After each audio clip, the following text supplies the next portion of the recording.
বিসমিল্লাহির রহমানির রহিম।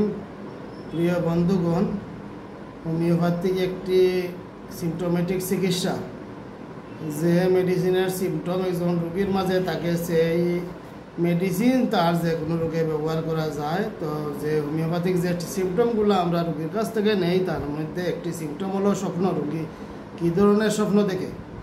তো যদি রোগী সাপের স্বপ্ন দেখে, তাহলে যে মেডিসিনগুলো আসবে সেগুলো হলো এলুমিনা, আর্জেন্টাম নাইট্রিকাম, বুবিস্টা, গেটিওলা, আইরিস বার্স, কেলিকার, লেককেনাইনাম,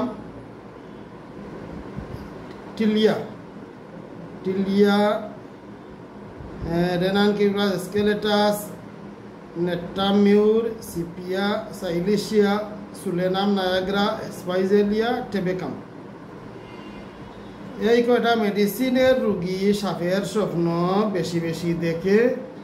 তো এরই মাঝে ফার্স্ট গ্রেড, এখানে ফার্স্ট গ্রেড বলতে কিছু নাই, সেকেন্ড গ্রেড এবং থার্ড গ্রেড। তো সেকেন্ড গ্রেডে যে মেডিসিনগুলো আসছে শুধু 3টা মেডিসিন: আর্জেন্টাম নাইট্রিকাম, লেককেনাইনাম এবং রেনানকিউলাস স্কেলেটাস।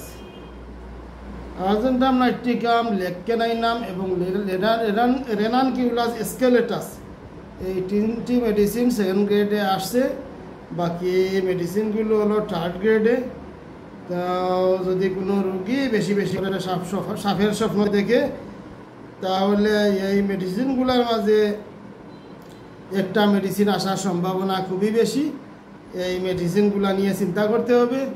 তবে যদি এই মেডিসিনগুলোর বাহিরে কোনো তৃতীয় কোনো মেডিসিন সিমটোমেটিক এসে যায়, তাহলে অবশ্যই ব্যবহার করতে হবে, কারণ হোমিওপ্যাথিক সিমটোমেটিক ট্রিটমেন্ট। কিন্তু এক্ষেত্রে এই মেডিসিনগুলাই এই কেন সাহেবের রেপার্টরির যে মেডিসিনগুলো উল্লেখ করলাম, এই মেডিসিনগুলোই আসার সম্ভাবনা যথেষ্ট বেশি। যার কারণে এই মেডিসিনগুলো নিয়ে চিন্তা ভাবনা করতে হবে।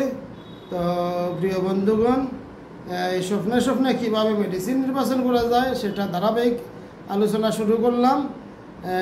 অন্যান্য স্বপ্নের উপরে অন্যান্য স্বপ্ন দেখলে কী মেডিসিন চিন্তা করতে পারেন, তা ধারাবাহিক আলোচনা চলবে। সবাই ভালো থাকেন। আসসালামু আলাইকুম।